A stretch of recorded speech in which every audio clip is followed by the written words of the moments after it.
Hello guys, welcome to the alias.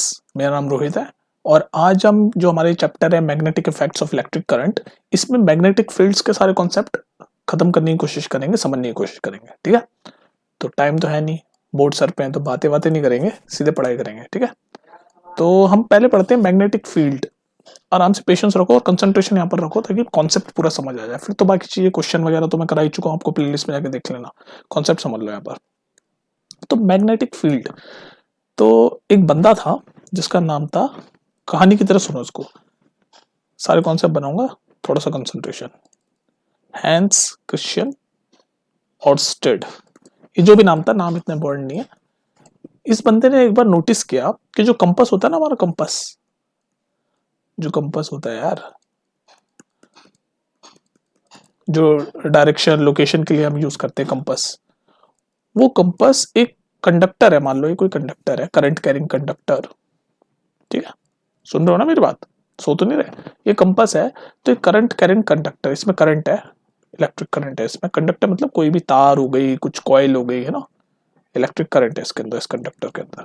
तो ये compass इस इलेक्ट्रिक कंडक्टर, ये कंडक्टर में जिसमें करंट बह रहा है, इसके पास आया, तो इसने नोटिस किया, इस बंदे ने, कि इस कंपास के नीडल में डिफ्लेक्शन आ गया। ऐसे डिफ्लेक्शन आने शुरू हो गया, हिलने शुरू हो गया ये। ठीक है, इधर उधर इधर। तो अब इसको नोटिस हुआ कि ये जो हिल रहा है, ये इसलिए हिल रहा है कि जो कंडक्टर में जो इलेक्ट्रिक करंट है ना, इस इलेक्ट्रिक करंट की वजह से मैग्नेटिक फील्ड जनरेट हो रही है,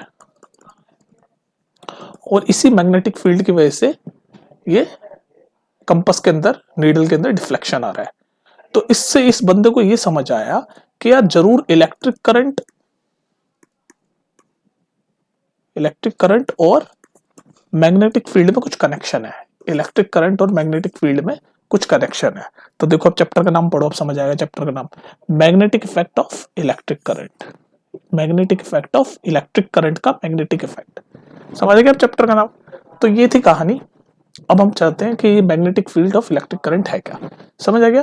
इस बंदे को ये समझ आया कि यार ये करंट कैरिंग कंडक्टर है, इसकी वजह से डिफ्लेक्शन हो रहा है, ये मैग्नेटिक फील्ड जनरेट कर रहा है, इसलिए डिफ्लेक्शन हो रहा है। तो उसको समझ आया कि जो इलेक्ट्रिक करंट है और मैग्नेटिक फील्ड है, इसमें कुछ ना कुछ कनेक्शन है। ठीक है, तो ये था। अब देख लेते हैं मैग्नेटिक फील्ड होता क्या है।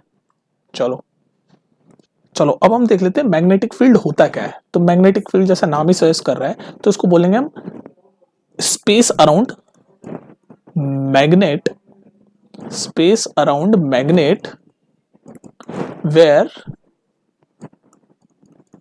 It's effect can be experienced. Effect can be, ये मैग्नेटिक फील्ड क्या होता है वो बता रहा हूँ, मैग्नेटिक फील्ड लाइन नहीं। Space around magnet where it is magnetic effect can be experience is called magnetic effect. मतलब कहने का मतलब, अगर मान लो कोई भी आपका ये मैग्नेट है, ठीक है, इसके एरिया, इसके आसपास के एरिया में इस मैग्नेटिक फोर्स का, ये मैग्नेटिक फोर्स का जो इफेक्ट है वो एक्सपीरियंस किया जा सकता है, तो इसी इफेक्ट को हम बोलते हैं मैग्नेटिक फील्ड। अच्छा, अब ये जो इफेक्ट होता है, ये कैसे काम करता है, क्या किसी डायरेक्शन में होता है, नहीं होता, तो उसको जानने के लिए हम देखते हैं मैग्नेटिक फील्ड लाइंस क्या होता है। ठीक है, मैग्नेटिक फील्ड लाइंस, ये जो इफेक्ट है, मैग्नेटिक इफेक्ट है, ये कैसा होता है, कैसा दिखता है, इमेजिनरी होता है, तो कैसा दिखता है उस इमेजिनेशन में, तो वो देखते हैं। तो देखो, मैग्नेटिक फील्ड लाइंस क्या होती है भाई, जैसे मान लो आपका ये बार मैग्नेट है, तो बार मैग्नेट के ना दो पोल होते हैं, एक होता है ऐसे नॉर्थ पोल, एक होता है साउथ पोल। तो ये मैग्नेटिक फील्ड लाइन हमेशा, इसका कैरेक्टरिस्टिक भी जानते जाओ, ये मैग्नेटिक फील्ड लाइन जो होती है वो हमेशा नॉर्थ से निकलती है और साउथ में जाती है। ये हमने कन्वेंशन मान लिया, इसकी कन्वेंशन मतलब ये हमने एक तरह से रूल मान लिया कि भाई जो मैग्नेटिक फील्ड लाइंस की जो डायरेक्शन होगी वो ऐसे होगी, नॉर्थ टू साउथ। ठीक है, ये पहला कन्वेंशन हो गया कि नॉर्थ से साउथ। तो कैसे, मान लो ये नॉर्थ पोल है, ये बार मैग्नेट है, एक बार मैग्नेट का एक बार है ये। ठीक है, तो हमेशा आपकी जो मैग्नेटिक फील्ड लाइन होगी वो नॉर्थ से साउथ की डायरेक्शन में जाएगी। तो ऐसे जाएगी, नॉर्थ से जा रही है, देख लो ये, और साउथ में चली गई, ये देखो डायरेक्शन यहाँ पर, ये रही, यहाँ से जा रही है ना ऐसे, ऐसी ये मैग्नेटिक फील्ड लाइंस है ना, ये ऐसे लाइंस, इमेजिनरी लाइंस होती है, ऐसे नॉर्थ से जा रही है, साउथ में आ रही है।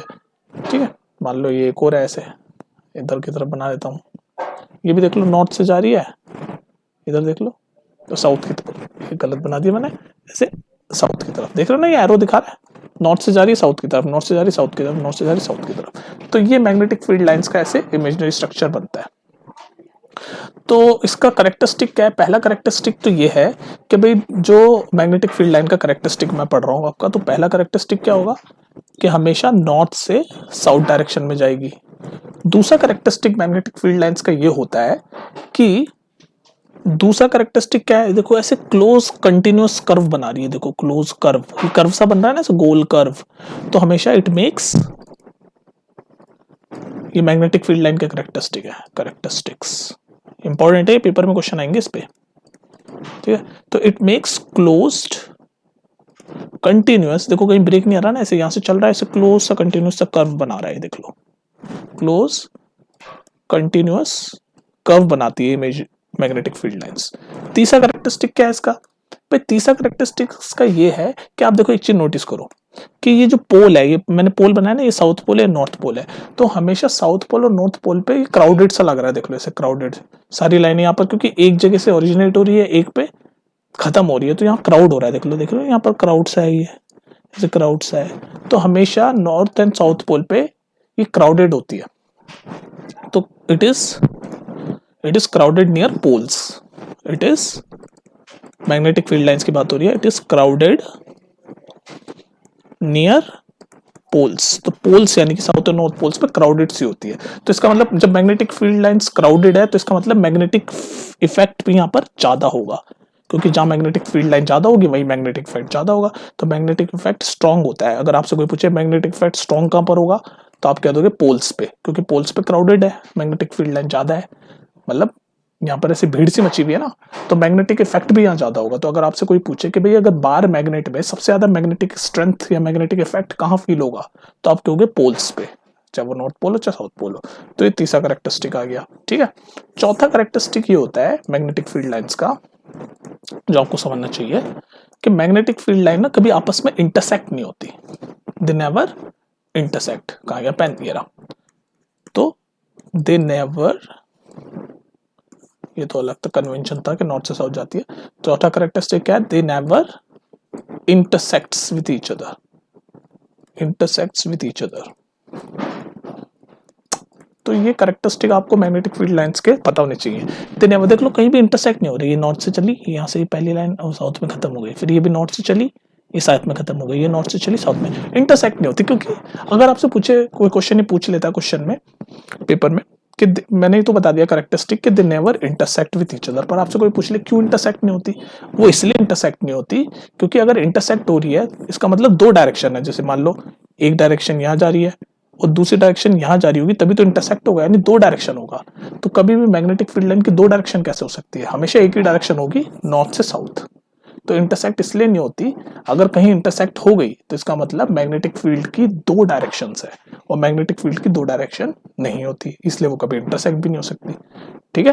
तो ये था आपका मैग्नेटिक फील्ड लाइंस के करेक्टरिस्टिक और कॉन्सेप्ट, ठीक है। अब हम देखते हैं कि magnetic field lines different different shape of conductor में कैसे काम करती है, पर इससे पहले थोड़े से इनके एसआई यूनिट वगैरह देख लेते हैं मैग्नेटिक फील्ड्स के, ठीक है। हाँ जी, ये देख लो कि मैग्नेटिक फील्ड लाइन का जो एसआई यूनिट होगा ना, वो भी पता होना चाहिए आपको। ऐसा यूनिट ऑफ क्या? Magnetic field. मैग्नेटिक फील्ड का ऐसा यूनिट क्या होगा बताओ? टेस्ला। टेस्ला ये है मैग्नेटिक फील्ड का ऐसा यूनिट। ये एक अमेरिकन इंजीनियर है, उसके नाम पे रखा हुआ, उसका नाम था निकोला टेस्ला। निकोला टेस्ला, उसके नाम पे इसका मैग्नेटिक फील्ड का ऐसा यूनिट रखा हुआ है, टेस्ला, ठीक है, कोई दिक्कत नहीं है। अब हम पढ़ने वाले हैं, ऐसा यूनिट समझ आ गई। और हाँ, एक और चीज कि मैग्नेटिक फील्ड जो है वो वेक्टर क्वांटिटी होती है। वेक्टर मतलब इस वेक्टर कौन कौन सी क्वांटिटीज होती है जिनमें डायरेक्शन इंपॉर्टेंट होती है, तो obviously magnetic field vector quantity होगी, क्योंकि इसमें डायरेक्शन इंपॉर्टेंट है। ऐसा नहीं है ना कुछ भी डायरेक्शन हो, क्या डायरेक्शन होती है मैग्नेटिक फील्ड लाइंस की? नॉर्थ से साउथ की तरफ, ठीक है। तो इसलिए वेक्टर क्वांटिटी, क्योंकि इसमें डायरेक्शन इंपॉर्टेंट पार्ट है, ठीक है। तो ऐसा यूनिट समझ आ गई आपको, वेक्टर क्वांटिटी ये समझ आ गया। अब हम देखते हैं कि मैग्नेटिक फील्ड, जब कोई कंडक्टर में अलग अलग शेप होती है, मान लो कोई, मतलब कोई शेप है कि सीधी ऐसे तार है, उसमें ऐसे करंट बह रहा है, तो उसके चारों ओर मैग्नेटिक फील्ड लाइन कैसे बनेगी? या मान लो ऐसे कोई कॉइल है, उसमें भी करंट बह रहा है, तो उसमें मैग्नेटिक फील्ड कैसे बिहेव करेगी या कैसी शेप की बनेगी, वो देख लेते हैं हम, ठीक है, स्टेप बाय स्टेप करके। तो गैस हमें पता है कि जो इलेक्ट्रिक करंट होता है उसकी वजह से मैग्नेटिक फील्ड प्रोड्यूस होती है, ये तो हमने पहले सबसे पहले कॉन्सेप्ट में ही समझा। तो ये पूछ रहा है magnetic field due to current carrying conductor, लेकिन किस वो कंडक्टर की शेप कैसी है इस पे डिपेंड करता है कि जो मैग्नेटिक फील्ड प्रोड्यूस होगी इसका पैटर्न कैसा होगा, मतलब ये किस कैसे, मतलब जैसी कंडक्टर की शेप होगी उसी हिसाब से मैग्नेटिक फील्ड जो उसके चारों तरफ प्रोड्यूस होगी, जनरेट होगी, उसका भी पैटर्न कुछ उसी शेप पे डिपेंड होगा। किसकी शेप पे? कंडक्टर की शेप पे। तो सबसे पहले अगर हम देखते हैं, अगर मान लो हमारा कंडक्टर स्ट्रेट कंडक्टर है, बिल्कुल एक कोई सीधी तार है या कोई सीधा रॉड है जिसमें इलेक्ट्रिक करंट बह रहा है, तो हम आप देख लेते हैं कि भाई अगर magnetic field due to straight conductor, magnetic field due to straight, यानी कि अब हमें कंडक्टर की शेप क्या है? स्ट्रेट है, straight current carrying conductor, straight current carrying conductor. तो अगर स्ट्रेट कंडक्टर है तो फिर मैग्नेटिक फील्ड का कैसा पैटर्न होगा, ठीक है, तो देख लेते हैं।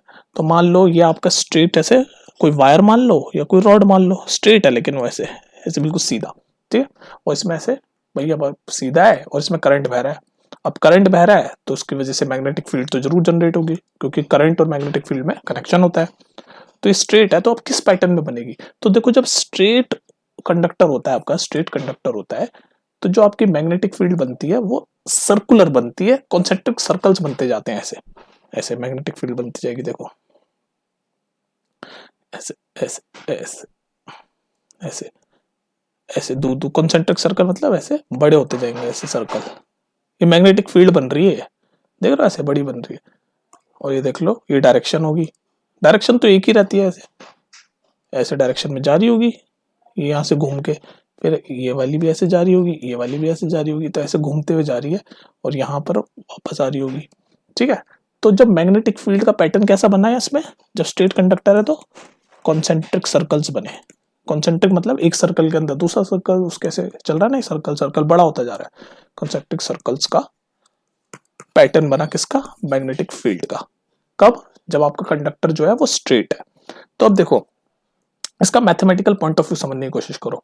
हमें पता है कि जितना करंट बहेगा किसी कंडक्टर में उतनी ज्यादा मैग्नेटिक फील्ड प्रोड्यूस होगी। तो मैग्नेटिक फील्ड को, मैग्नीट्यूड को हम बी मान लें तो डायरेक्टली प्रोपोर्शनल होगा करंट के, आई मतलब करंट। भाई जितना करंट होगा उतनी मैग्नेटिक फील्ड प्रोड्यूस होगी, ये तो कॉमन सेंस की बात है। तो करंट अगर ज्यादा होगा तो मैग्नेटिक फील्ड ज्यादा होगा, तो हम पहली कंडीशन ये बोल सकते हैं मैथमेटिक कि बी मतलब मैग्नेटिक फील्ड का मैग्नीट्यूड है, या फिर सीधे आप आसान भाषा में मैग्नेटिक फील्ड ही मान के चलो बी को, ठीक है। तो बी मतलब मैग्नेटिक फील्ड, तो ये डायरेक्टली प्रोपोर्शनल है करंट के। सेकंड यहाँ लिख लेता हूँ, जगह नहीं है। सेकंड ये है कि मैग्नेटिक फील्ड जो है वो इनवर्सली प्रोपोर्शनल होगी distance from the conductor. Straight की बात हो रही है, डिस्टेंस फ्रॉम द कंडक्टर, तो आर को डिस्टेंस मान लेते हैं, R is equal to distance. क्यों?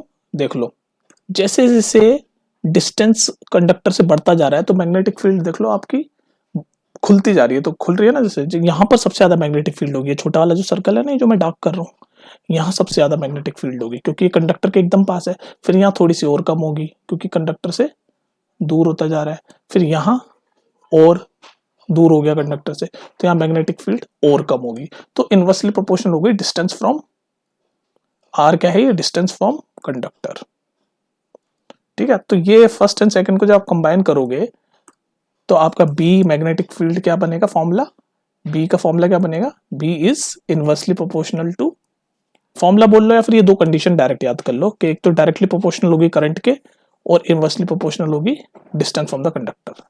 समझ आ गई बात? बोलो कोई कंफ्यूजन? तो समझ गए कि मैग्नेटिक फील्ड जब आपका कंडक्टर स्ट्रेट होता है तो ऐसे कॉन्सेंट्रिक सर्कल के शेप में बनती है, और मैग्नेटिक फील्ड डायरेक्टली प्रोपोर्शनल होती है करंट के, मतलब करंट बढ़ेगा तो मैग्नेटिक फील्ड भी बढ़ेगी, करंट घटेगा तो मैग्नेटिक फील्ड भी घटेगी, ठीक है। और इनवर्सली प्रोपोर्शनल होता है डिस्टेंस फ्रॉम द कंडक्टर, मतलब कि अगर जो सबसे पास वाला जो सर्कल है मैग्नेटिक फील्ड का, वो सबसे ज्यादा मैग्नेटिक इफेक्ट या मैग्नेटिक फील्ड उसमें प्रोड्यूस होगी क्योंकि वो कंडक्टर के पास है। तो जो भी फील्ड कंडक्टर के पास होगी उसका इफेक्ट ज्यादा होगा, और जैसे जैसे कंडक्टर से दूर जाती रहेगी तो उसका इफेक्ट कम होता जाएगा। कंडक्टर के जितने करीब होगी तो मैग्नेटिक फील्ड स्ट्रॉन्गर होगी, दूर होगी तो वीकर होगी। तो हमने स्ट्रेट, अगर कंडक्टर की शेप स्ट्रेट है तो हमने देख लिया मैग्नेटिक फील्ड कैसा पैटर्न बनाती है भाई। अब देखते हैं अगर हम कंडक्टर की शेप अगर सर्कुलर लूप है, लूप की शेप में ऐसे सर्कल, तो कैसे मैग्नेटिक फील्ड का पैटर्न है और क्या क्या होता है वो देखते हैं। अब देखो इसको पढ़ो, magnetic field due to circular coil. Circular coil मतलब ऐसे यार, ऐसे आपकी ऐसे कॉइल है, कंडक्टर ही है, उसमें करंट ही बह रहा है, पर उसको कॉइल के नाम से बोल रखा है क्योंकि सर्कुलर ऐसे ऐसे कॉइल है, विजुलाइज कर लो ऐसे कॉइल है, ठीक है। इसमें करंट बह रहा है आपका, ठीक है, ऐसे समझ रहे हो ना, विजुलाइज कर लो, ये कॉइल है, इसमें से आपका करंट बह रहा है, ऐसे ब्लू से जो मैं दिखा रहा हूँ नहीं, करंट दिखाना चाह रहा हूँ, इसमें से करंट बह रहा है, ठीक है। तो इस शेप का जब कंडक्टर है, करंट कैरिंग कंडक्टर है आपका, जिसको हमने कॉइल बोला है, तो फिर मैग्नेटिक फील्ड कैसे होगी? तो देखो, मैग्नेटिक फील्ड इसके हर पॉइंट पे वही कॉन्सेंट्रिक सर्कल बनाएगी, जैसे स्ट्रेट वायर के केस में बन रहा था, ऐसी, जैसे यहाँ पे ऐसे ऐसी बनेगी हर पॉइंट पे, लेकिन ऐसी सर्कल बन रहा है, मैग्नेटिक फील्ड है, ऐसे हर पॉइंट पे ऐसे, यहाँ भी वहां भी ऐसे, बिल्कुल सारे पॉइंटों पे बनती रहेगी, समझ रहे हो, हर पॉइंट पे ऐसे ऐसे ऐसे ऐसे ऐसे ऐसे हर पॉइंट पे विजुलाइज करो इसको, हर पॉइंट पे, हर एक छोटे पॉइंट पे सर्कल सर्कल सर्कल बनते जा रहे हैं ऐसे, और जैसे जैसे वो कंडक्टर से दूर जाता है तो सर्कल बड़ा होता जाता है, और जब सर्कल बड़ा हो रहा है, कंडक्टर से दूर जा रहा है, यानी कि उसकी मैग्नेटिक फील्ड की स्ट्रेंथ कम होती जा रही है, तो हमने अभी प्रीवियस पढ़ा। तो कॉइल में हर एक पॉइंट पे कॉन्सेंट्रिक सर्कल बनता है, at at every point of a coil, every point of the circular coil, the magnetic field is form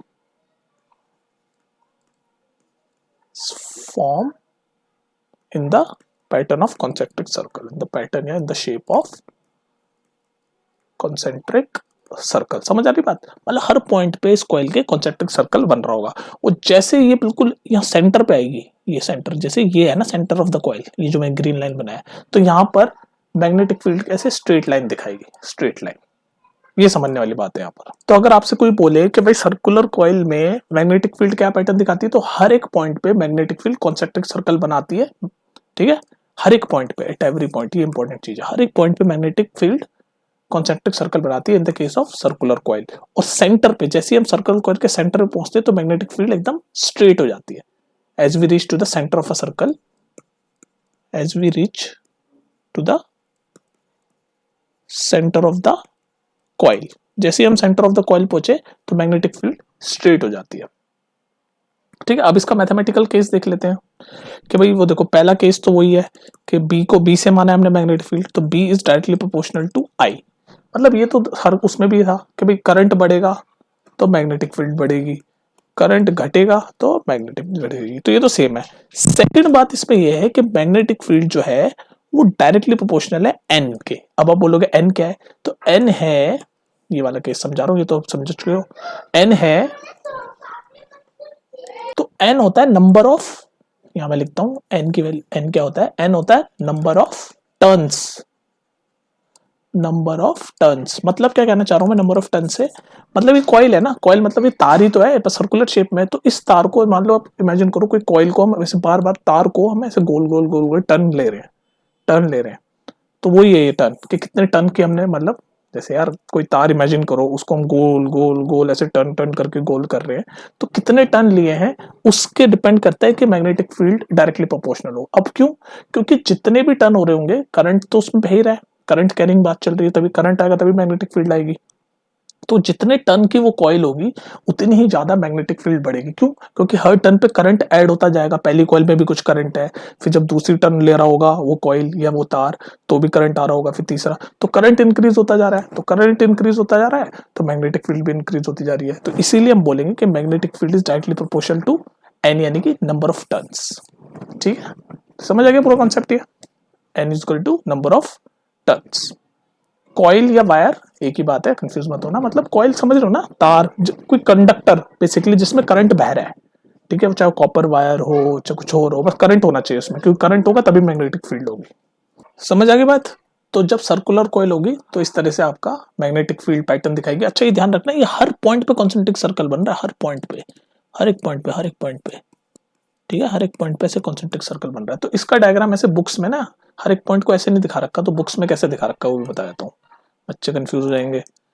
कई बुक्स में ना इसको ऐसे दिखा रखा है, क्योंकि हर एक पॉइंट पे बना के तो दिखा नहीं सकते, इन्फिनाइट नंबर ऑफ पॉइंट्स होंगे भाई एक कॉइल में, तो इसको ऐसे दिखा रखा है कि मान लो ये आपकी कॉइल है, ऐसे ऐसे कॉइल है, मान लो ऐसे कॉइल है, इसमें करंट बह रहा है, तो ऐसे दिखाते हैं बुक में। ये बीच में तो मैंने बताया, बीच में मैग्नेटिक फील्ड ऐसे स्ट्रेट हो जाती है और बाकी ऐसे चल रही है, ऐसे ऐसे दिखा रहा है बुक में ना, ऐसे दिखा रखा है, ऐसे ऐसे कि हर एक पॉइंट पे ऐसे मैग्नेटिक फील्ड बह रही है, ऐसे ऐसे ये बह रही है बीच में स्ट्रेट ऐसे, ठीक है, ऐसे दिखा रखा है बुक्स में, तो कंफ्यूज मत होना। इसका मतलब यही है कि मान लो ये आपकी कॉइल है तो इसके हर एक पॉइंट पे मैग्नेटिक फील्ड है, हर एक पॉइंट पे मैग्नेटिक फील्ड है, हर एक पॉइंट पे मैग्नेटिक फील्ड है। तो ऐसी अल्टीमेटली ऐसे कुछ व्यू दिखेगा आपको पेरिफेरल, ठीक है।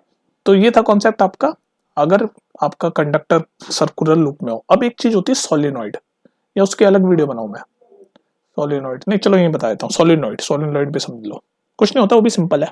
तो सोलिनॉइड के जो होता है उसमें मैग्नेटिक फील्ड कैसे बनती है, तो पहले सोलिनॉइड समझ लो क्या होता है। देखो सोलिनॉइड कुछ नहीं है, मान लो ऐसे आपकी कोई वायर है, उसको हम ऐसे टर्न्स टर्न्स टर्न्स टर्न्स करके ऐसे कर ले, तो ऐसे कुछ सिलेंड्रिकल सी शेप बन जाएगी, देख लो बन रही है ना ऐसे सिलेंड्रिकल सी शेप, तो इसी को हम सोलिनॉइड बोलते हैं। ऑब्वियसली करंट तो बह ही रहा है, ध्यान रखना जब करंट होगा तभी मैग्नेटिक फील्ड होगा, करंट बह रहा होगा तो ये तार है या कॉइल है कुछ भी बोल लो, सोलिनॉइड जो ऐसे कॉपर वायर है या कॉपर कॉइल है जिसमें बहुत सारे एन नंबर ऑफ टर्न्स है, एन नंबर ऑफ टर्न्स मतलब बहुत सारे टर्न्स टर्न्स टर्न्स लेके ऐसे वो रखे और हमने ऐसे सिलेंड्रिकल शेप बना लिया। आपने देखो ना कोई सिलेंड्रिकल शेप की कॉपर, आपने देखी होगी कि बहुत सारी कॉपर वायर ऐसे गोल गोल गोल घूम के ऐसे सिलेंड्रिकल शेप बनी हुई है, उसी को हम सोलिनॉइड बोलते हैं। तो इसकी अगर हम डेफिनेशन बोले तो क्या बोलेंगे, a solenoid is defined as a coil consisting of large number of circular turn of copper wire, ठीक है। तो मैं लिख दूं या डेफिनेशन भी लिख देता हूं, चलो। तो ये लिखे आपके सामने definition, a solenoid is defined as a coil consisting of large number of circular turns of insulated copper wire. तो बेसिकली बहुत सारी कॉपर वायर ऐसे circular N number of turns हो रहे हैं, उसमें लार्ज नंबर ऑफ टर्न्स हो रखे हैं ले लेके, तो वो उसको हम सोलिनॉइड बोलते हैं। तो इस सोलिनॉइड में मैग्नेटिक फील्ड कैसे बनती है वो जान लेते हैं। तो सोलिनॉइड में, सोलिनॉइड क्या होता है समझ आ गया ना, बहुत सारी कॉइल को टर्न टर्न टर्न करके ऐसे सर्कुलर सिलेंड्रिकल शेप बना दी कॉपर वायर को, और उसमें करंट बह रहा है, तो उसी को हम सोलिनॉइड बोलते हैं। अब सोलिनॉइड में मैग्नेटिक फील्ड का पैटर्न कैसे बनता है करंट कैरिंग सोलिनॉइड में, ठीक है। तो वीडियो की शुरुआत में मैंने आपको बताया था बार मैग्नेट क्या होती है, बार मैग्नेट समझाई थी ना मैंने आपको, एग्जैक्टली वैसे ही होता है इसमें भी। बार मैग्नेट में जैसे मैग्नेटिक फील्ड का पैटर्न होता है, सिमिलरली एग्जैक्टली वैसे ही होता है सोलिनॉइड में मैग्नेटिक फील्ड का पैटर्न। तो मैंने शुरू में आपको बताया, वीडियो शुरू हुई थी कि मैग्नेट कैसे बिहेव करती है। मैग्नेट के दो पोल होते हैं, एक नॉर्थ पोल एक साउथ पोल, और आपकी जो मैग्नेटिक फील्ड है वो नॉर्थ से साउथ के डायरेक्शन में जाती है। ये कन्वेंशन है, कन्वेंशन मतलब ये हमने मान रखा है, ठीक है। तो ऐसी सोलिनॉइड में भी मैग्नेटिक फील्ड वैसी बनती है, ऐसे नॉर्थ से साउथ ऐसे कंटिन्यूस लूप बनता है, हमने बताया था ना सारे के क्लोज कंटिन्यूस कर्व। तो देख लो क्लोज कंटिन्यूस कर्व बन रहा है, नॉर्थ से साउथ जा रही है, इस तरह से बनती है। सोलिनॉइड में भी सेम बनती है। अब डिफरेंस क्या है वो बताया, तो ये तो मैग्नेटिक फील्ड बार का आ गया ना, मैग्नेटिक बार का सेम ऐसी बनेगी सोलिनॉइड में भी, क्योंकि सोलिनॉइड भी ऐसी है ना सिलेंड्रिकल, सोलिनॉइड भी तो ऐसे ही होता है, सोलिनॉइड भी तो ऐसे ही होता है ना, ये देखो ऐसा होता है, मैं बता रहा हूँ ऐसा ही तो होता है ना सिलेंड्रिकल। तो यहाँ पर भी इसका एक नॉर्थ पोल बन जाता है, एक साउथ पोल बन जाता है, अभी बताता हूँ। ये तो मैंने आपको रिवाइज करवा दिया कि बार मैग्नेट में मैग्नेटिक फील्ड ऐसे बनती है, क्लोज कंटिन्यूस कर्व, नॉर्थ से साउथ डायरेक्शन, इंटरसेक्ट नहीं होती कभी भी, एंड ऑल दैट। तो सोलिनॉइड में भी देखो कैसे बनती है, और एक छोटा सा डिफरेंस भी समझा देता हूँ क्या। तो अब हम बनाते हैं अपना सोलिनॉइड। तो सोलिनॉइड ऐसा ही होगा हमारा, ऐसा ये तार का N turns, N number of turns है उसमें, ठीक है। अब इसमें ये सोलिनॉइड है तो तार ही ना बेसिकली, तो बेसिकली ये जो सोलिनॉइड हमारा सिलेंड्रिकल शेप में ऐसे बनेगा, देख रहे हो ऐसे ऐसे शेप बन रही है इसकी, विजुलाइज कर लो ऐसे सर्कुलर शेप, ऐसे इसको ऐसे मैं बना के दिखा रहा हूँ, आप इमेजिन कर लो एक तार का गोल गोल गोल गोल कॉपर वायर हमारी तार हो रही है और ऐसे सिलेंड्रिकल शेप में बन गई, तो बस। और इसमें करंट तो होगा ही, ठीक है। तो करंट इमेजिन कर लो, मान लो ये कॉइल आपके ऐसे किसी वोल्ट से कनेक्टेड है, ऐसे मान लो, ठीक है, प्लस ये माइनस, ये वोल्ट से कनेक्टेड है तो इसमें इसलिए इसमें करंट बह रहा है। तो इसके मैग्नेटिक फील्ड देखो कैसे बनेगी, ये वाला नॉर्थ पोल की तरह, बार के नॉर्थ पोल की तरह बिहेव करेगा, साउथ पोल की तरह बिहेव करेगा, और वही ऐसे क्लोज कंटिन्यूस कर्व बनेगा आपका, देख लो ये क्लोज कंटिन्यूस कर्व बन रहा है ना, क्लोज कंटिन्यूस कर्व ये बन रहा है ना ऐसे, नॉर्थ से साउथ के डायरेक्शन में, ठीक है, ये बन रहा है। अब इसमें एक चीज समझने वाली बात है कि देखो ऐसा आपका होलो होगा ना, बीच में से होलो होगा ऐसे गोल गोल गोल, तो ये सोलिनॉइड बीच में से होल होगा, तो जो बीच में जो मैग्नेटिक फील्ड होगी ना वो ऐसे स्ट्रेट लाइन होगी, जो ब्लू कलर से मैं दिखा रहा हूँ ना, वो भी नॉर्थ से साउथ में होगी लेकिन स्ट्रेट लाइन होगी, ऐसे नॉर्थ से साउथ जा रही है, बीच में जो बीच में होलो पार्ट होगा, ऐसे इमेजिन करो यार, ऐसे ऐसे होगा ना ये कॉइल, ऐसे सर्कुलर शेप में हो जाएगी, तो बीच में जो ये इसका जो मैग्नेटिक फील्ड होगी वो ऐसे स्ट्रेट लाइन बनेगी, कंटिन्यूस कर्व नहीं होगा, ठीक है। तो ये स्ट्रेट पैरेलल लाइन बन रही है, देखो पैरेलल लाइन है ना एक दूसरे के स्ट्रेट। तो ये पैरेलल लाइन ये दिखाती है कि अंदर यानी जो लूप जो सोलेनॉइड है उसके अंदर जो होलो पार्ट है उसके अंदर जो मैग्नेटिक फील्ड है वो सेम है बिल्कुल, क्योंकि पैरेलल है। बाकी दूसरी जगह तो ये होता है कि जहां पोल है वहां क्राउडेड ज्यादा है, तो यानी कि वहां पर मैग्नेटिक फील्ड की स्ट्रेंथ ज्यादा है, बाकी दूसरी जगह मैग्नेटिक फील्ड की स्ट्रेंथ थोड़ी सी कंपैरेटिवली कम है। तो ये सेम बार मैग्नेट की तरह बिहेव करती है, बस दो तीन चीजें एक्स्ट्रा समझने वाली बात है कि अंदर होलो पार्ट में मैग्नेटिक फील्ड ऐसे स्ट्रेट होती है, पैरेलल होती है एक दूसरे के। तो स्ट्रेट ये दिखाती है कि सब जगह अंदर, यानी कि अगर कोई आपसे क्वेश्चन पूछे कि सोलेनोइड के होलो पार्ट के अंदर मैग्नेटिक फील्ड कैसी होती है, क्या कुछ स्ट्रेंथ कैसी होती है, तो आप बोलोगे वो मैग्नेटिक फील्ड एकदम पैरेलल होती है एक दूसरे के, और पैरेलल ये दिखाता है कि मैग्नेटिक फील्ड एकदम सेम है। ऐसा नहीं कि कुछ जगह स्ट्रेंथ उसकी ज्यादा है कुछ जगह स्ट्रेंथ उसकी कम है। लेकिन अगर बाहर देखें तो आप देख सकते हो कि पोल पे मैग्नेटिक फील्ड क्राउडेड है तो उसकी स्ट्रेंथ ज्यादा है, बाकी हर जगह मैग्नेटिक फील्ड की स्ट्रेंथ थोड़ी सी कंपैरेटिवली कम है। तो ये था आपका सोलेनॉइड का कॉन्सेप्ट। ठीक है, तो इतना ही था मैग्नेटिक फील्ड में कॉन्सेप्ट आपके। और जो छोटा मोटा रह जाएगा उसके लिए और वीडियो बना दूंगा। आई थिंक वो रह गए आपका थोड़ा सा लेफ्ट हैंड रूल और मैक्सवेल रूल, वो मैं आपको आराम से अलग से समझा दूंगा। बाकी मैग्नेटिक फील्ड के सारे कॉन्सेप्ट आपको इस वीडियो में कवर हो चुके हैं। काफी इंपॉर्टेंट वीडियो है, अच्छे से देख लेना, और समझना है तो 2-3 बार देखो, क्योंकि कॉन्सेप्चुअल वीडियो है ना, जरूरी नहीं कि एक ही बारी में सब कुछ समझ आ जाए। ठीक है, तो मिलते हैं फिर नेक्स्ट वीडियो में। टेक केयर और आराम से पढ़ो मस्ती लेते हुए। बाय।